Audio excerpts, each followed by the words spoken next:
Assalamualaikum warahmatullahi wabarakatuh. Perkenalkan, nama saya Bintang Aulia Wahab dari Prodi Arsitektur, Fakultas Sains Teknologi, Universitas Islam Negeri Sunan Ampel.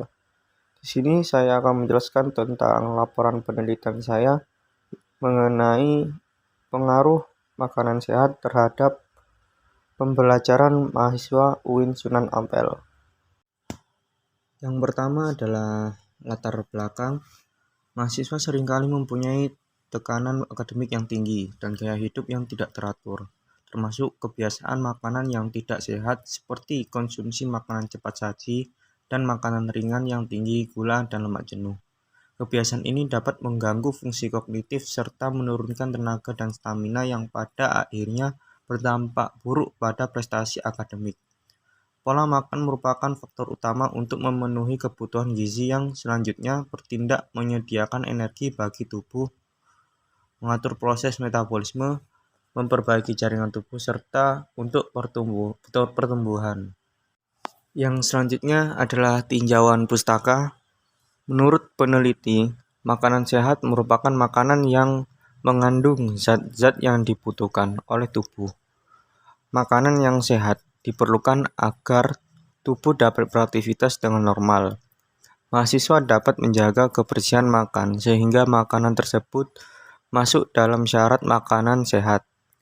Hal ini dapat membantu mahasiswa dapat mengetahui tentang makanan sehat. Meningkatnya aktivitas kehidupan sosial dan kesibukan para mahasiswa akan mempengaruhi pola makan mereka. Pola makan sering tidak teratur, sering jajan, sering tidak makan pagi, dan sama sekali tidak makan siang. Secara umum, faktor yang mempengaruhi pola makan seseorang selalu dikaitkan dengan gaya hidup.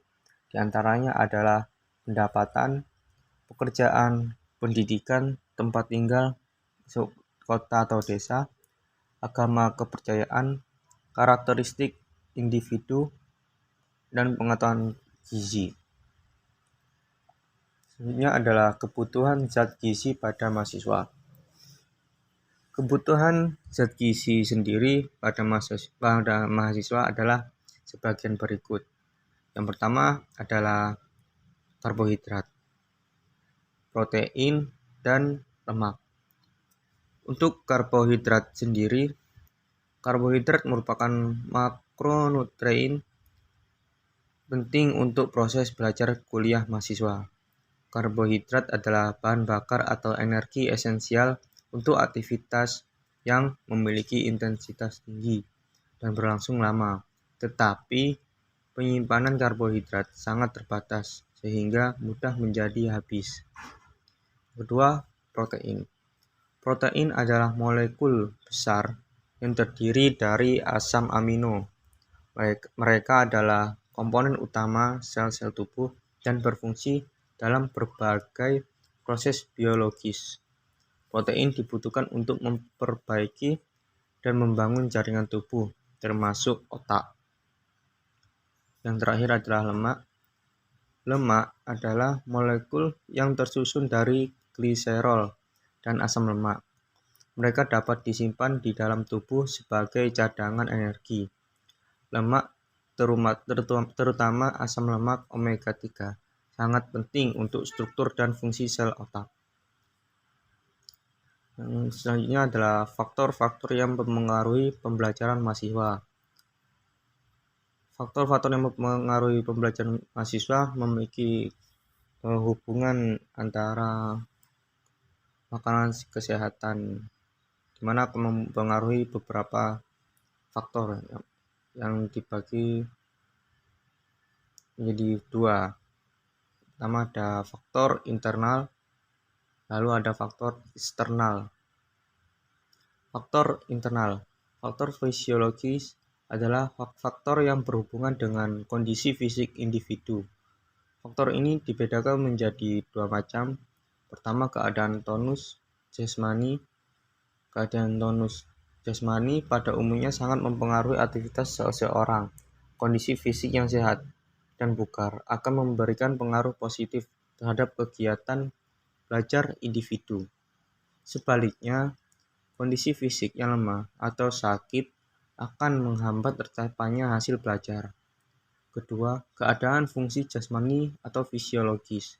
Selama proses pembelajaran belajar berlangsung, peran fungsi fisiologi pada tubuh manusia sangat mempengaruhi hasil belajar, terutama panca indera.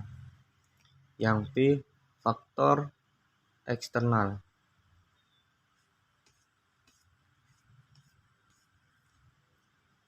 Faktor eksternal atau inteligensi dan bakat merupakan faktor psikologis yang turut mempengaruhi keberhasilan proses dan hasil pendidikan di Indonesia atau di sekolah. Inteligensi secara sederhana dapat diartikan sebagai kecerdasan. Inteligensi mempunyai pengaruh besar terhadap kemajuan belajar. Dalam situasi yang sama, siswa yang mempunyai tingkat inteligensi yang tinggi akan lebih berhasil daripada yang mempunyai tingkat inteligensi yang rendah. Walaupun begitu, siswa yang mempunyai tingkat inteligensi yang tinggi belum pasti berhasil dalam belajarnya.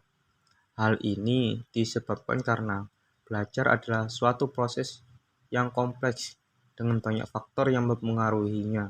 Sedangkan inteligensi merupakan faktor yang berhubungan antara satu dengan yang lainnya, sehingga sering mempengaruhi proses pembelajaran itu sendiri.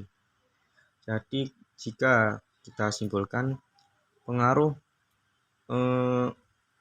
makanan sehat tersebut mempengaruhi faktor internalnya, dikarenakan dengan makanan sehat akan berpengaruh terhadap tonus jasmani, yang dimana kondisi jasmani tersebut membantu agar tubuh organ-organnya merasa sehat dan bugar, sehingga memberikan dampak yang positif terhadap para mahasiswa agar lebih mudah menangkap pembelajaran dari para dosennya.